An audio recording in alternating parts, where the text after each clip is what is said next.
What's up, guys? Mason the Brock Henderson here, and this is the Blacklist, Season 7, Episode 4, Kuwait. So this one started out a little derivative, a little too simple, in my opinion, not really clever, but ultimately was pretty satisfying in what it was all building towards in the end. First, I'll talk about probably the weakest part of this episode, and that's still everything to do with Katarina, what she's doing right now with Elizabeth. I don't know. Again, Liz is not supposed to be this dumb, but it feels like she is completely clueless in everything going on. And I feel like she wouldn't normally be. And maybe she is catching on, maybe she's hiding, but she's just trying to see what her mom's trying to do in this whole situation. I don't know. But, I mean, again, Katarina has done all of this stuff that to me seems super obvious. Definitely not as clever as a lot of stuff that like Reddington does or stuff we've seen from other villains in the past, like in the setup. It just seems very simple. It seems like she's rushing into all of this. And yet Liz is just sort of buying into it all. Oh, this woman suddenly just appears in my life right across the hall as we're talking about Katarina. And suddenly she just, staying at this apartment that this woman has been staying at for a long time, but now she's just subletting it out of nowhere. Oh, and also, now I had the perfect babysitter that just all of a sudden texts me and is like, hey, I can't do it anymore, out of nowhere. And it's just, in my mind, because she knows how dangerous all this stuff with Katarina is going to be, she knows how dangerous her line of work is. It's kind of like the whole thing with the illusionist, you know that you have to be on guard. You have to be aware of this stuff. You have to be keeping your eyes open at all time. And it feels like she just completely oblivious to everything going on. And I don't know, like she doesn't have any cameras in her apartment. Like that's as many times as people have snuck in there. I feel like she should have some sort of surveillance in the apartment.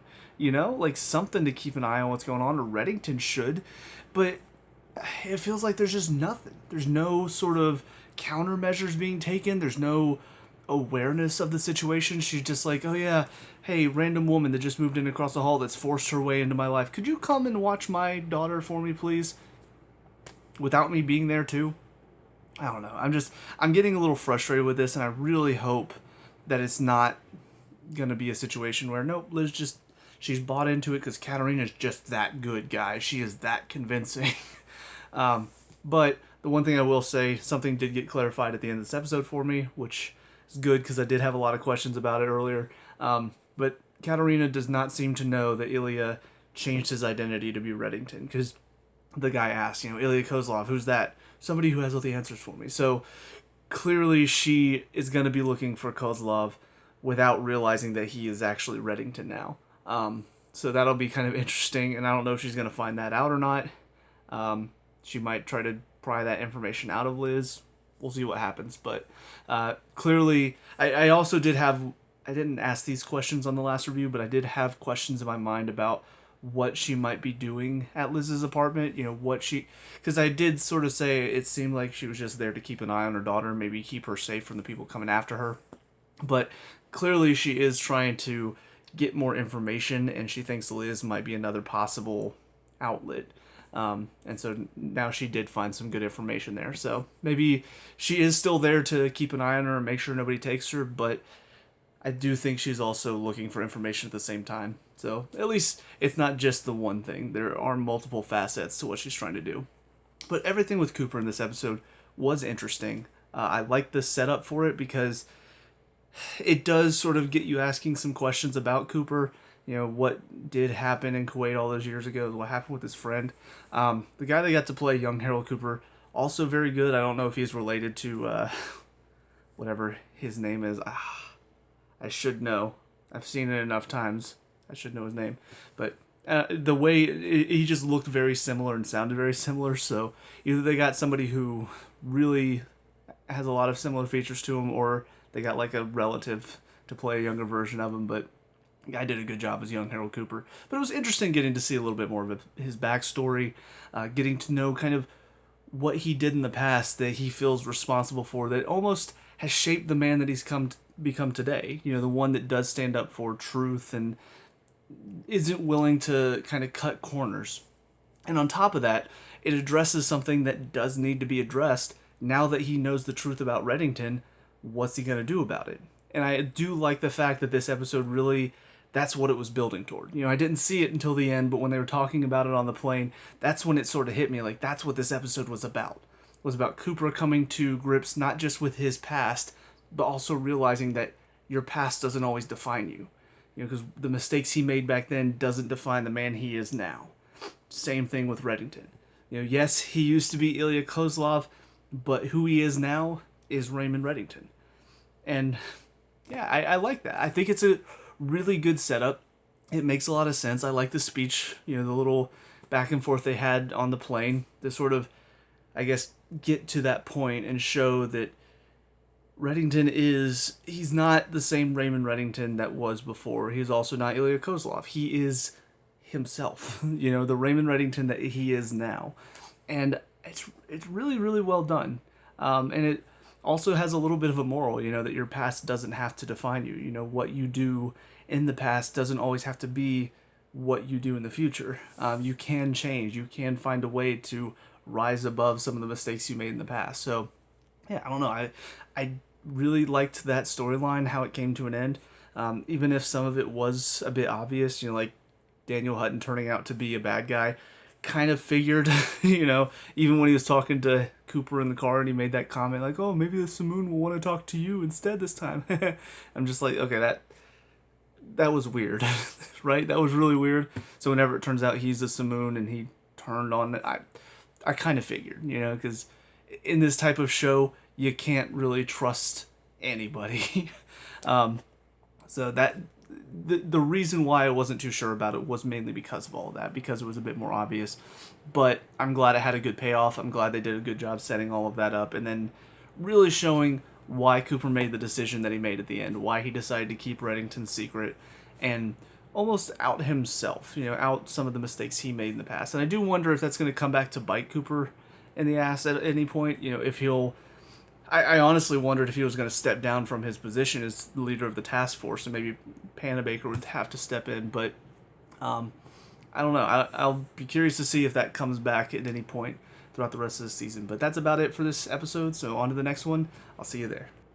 Now, episode 5, Norman Devane. Totally normal guy. You know, seeing his reaction to dealing with people at the beginning of this episode, maybe in 2019 he was seen as crazy, but now we know he was just ahead of the times.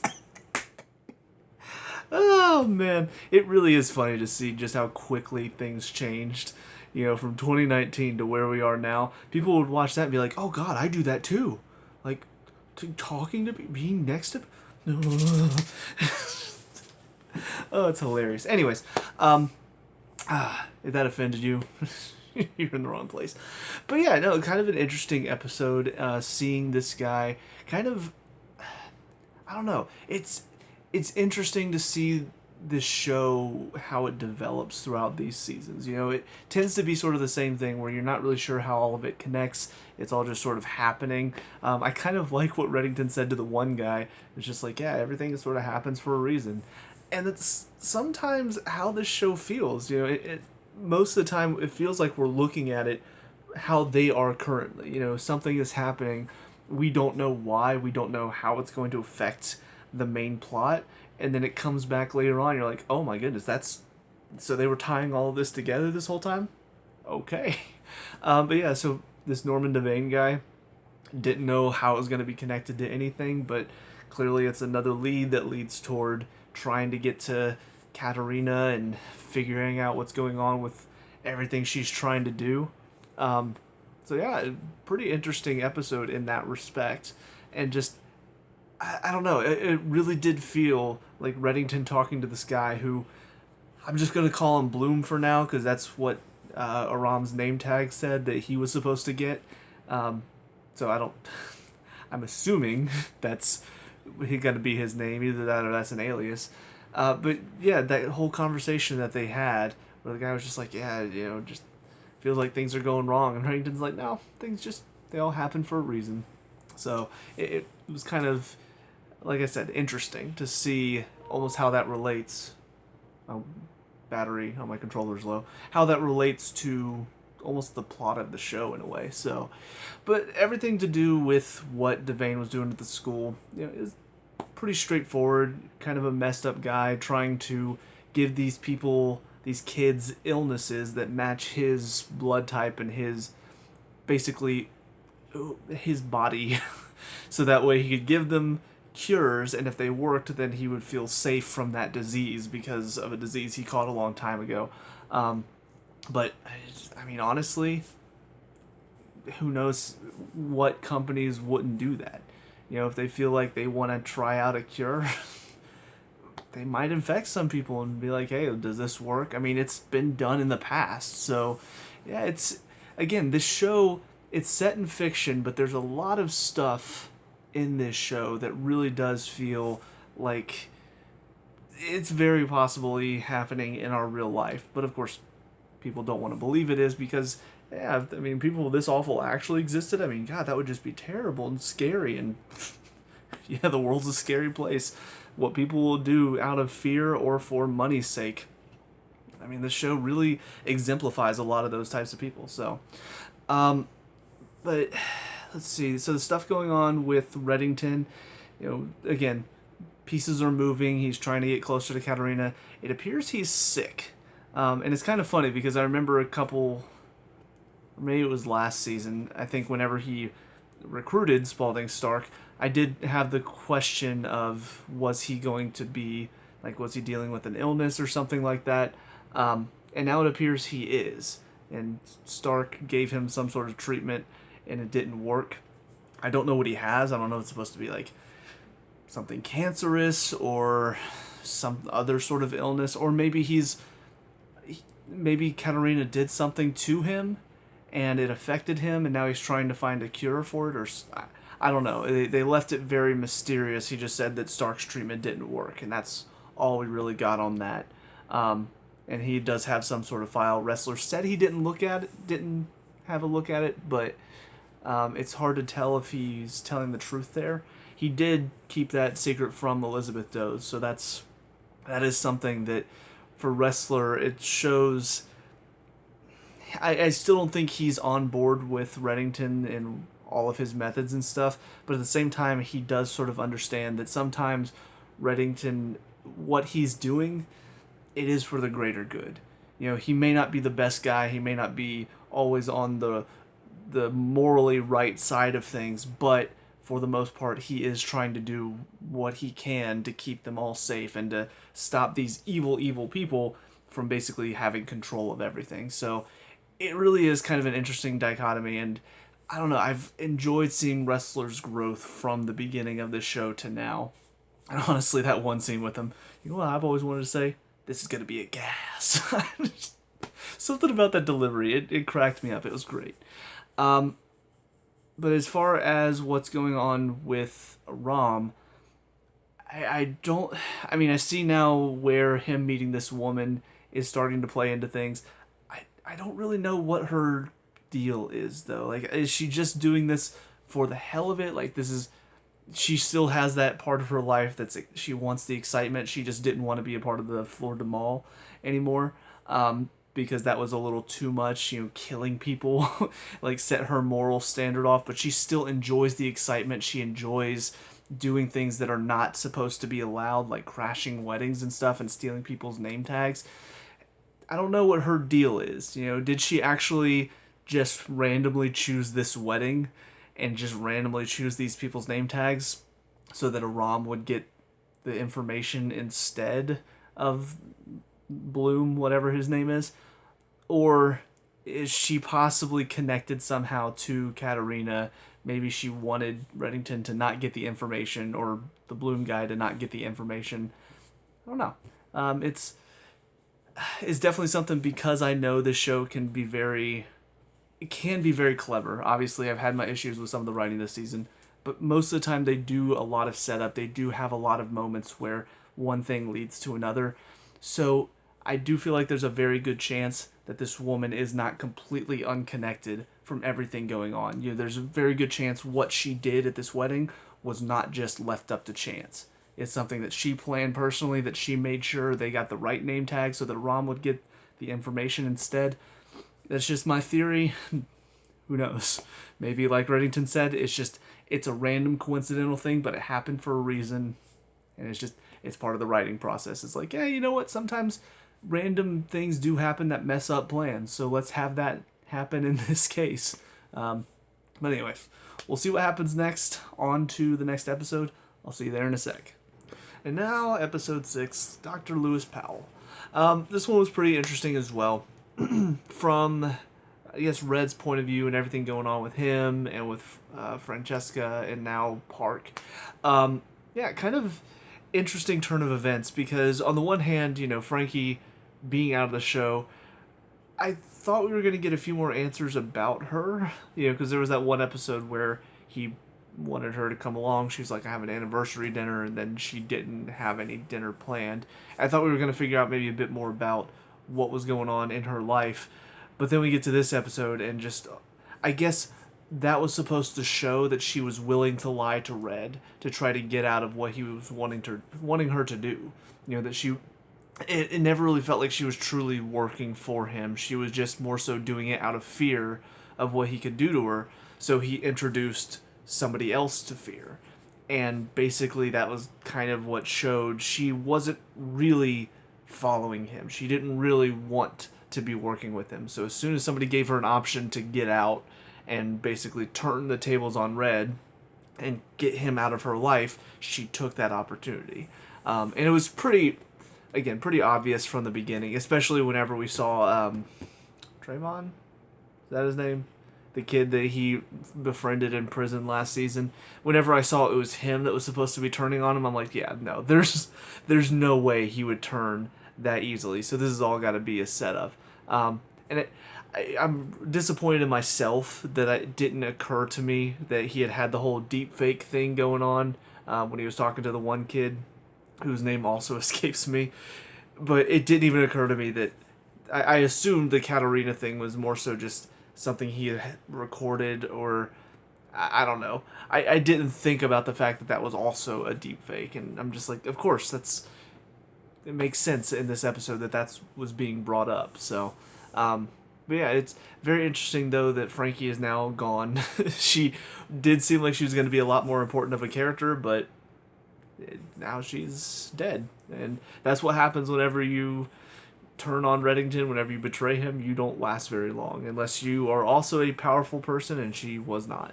So, but with Park, it's going to take a little bit of time, getting to know her, seeing how she's going to be involved. Based on this episode, though, kind of an interesting way to introduce her, seeing that she doesn't really want to be a part of this. She doesn't want to really be involved with Reddington because she doesn't like the idea of working for a man like him. And then we see what happens at the end whenever she and Frankie get into a fight, and kind of this monster that she turns into. And it almost feels more so not that she's worried about working with a man like him and not liking the feel of it, but more so worried about what she will become working with a man like him. So yeah, I assume we'll find out a bit more about Anchorage and what happened there with her. But it'll be interesting to see what exactly her deal is. Is it something that it's just always been inside of her, and in those intense moments is when it comes out, or did something else in her past happen that sort of broke her and turned her into this monster that she manages to keep down? I'm assuming with medication, it seems. So, but yeah, very interesting character to introduce onto the team. With Aram, still not really sure how I feel about the whole thing with him and this woman. Again, mostly because from his point of view, I don't really know if I truly feel like I don't really understand his thinking in all of this. Again, I'm glad he is getting over Samar because he needs to, because he's been dealing with it for so long, and he has obviously been really messed up because of it. But at the same time, I don't know if this woman is necessarily the path he needs to take. And again, we still don't really know much about her. It does seem like she's just a thrill seeker. She wants to do things that are taboo, that are looked down upon. Which, again, makes sense because she used to be part of La Fleur de Mal. So, yeah, it makes sense that she wants that thrill. She just doesn't want to have other people die and suffer because of that thrill. But again, it's still that weird feeling of, she's not necessarily a good person either, because that idea of doing things that are illegal or frowned upon for the thrill of it, everybody has some part of them that feels like that, but there should be another part of you saying, right, but yeah, it's thrilling because it is wrong, which means you probably shouldn't be doing it, and people can get hurt if you do things that are wrong. So, yeah, I don't know. I feel like Aram is traveling down a pretty dark path, and we have no idea. I assumed he would look into this name that he was given last episode, but he did not. So I don't really know what to expect from him going forward. But also his little tiff with Park in this episode, I'm glad it sort of resolved itself by the end of it, because I was worried that he was going to be kind of moping and pouting for a couple episodes with this new sort of intelligent in the same way that he is intelligent agent coming on the team. I was worried that he was going to be like, oh, they're trying to replace me and they don't like me and they don't like this new me or something along those lines. I was concerned for a second, but I'm glad that's sort of been put to rest after one episode. I don't know why I feel like I'm trying to hold back a yawn right now. The stuff with Dr. Lewis Powell in this episode, kind of an interesting topic, especially it's still very, if not more so, more relevant now because of the whole AI explosion that we've seen with the AI art and the AI writing and all of this stuff. Yeah, it's something to talk about for sure. And I kind of, I was interested to see where they decided to take it, and they didn't necessarily take one side or the other, because on the one hand, AI, there are uses for it that people, I do think it would make a lot of things easier, but at the same time, do we want things to be so easy to where it's almost like we don't have to do anything? We don't have to work, we don't have to really put forth effort.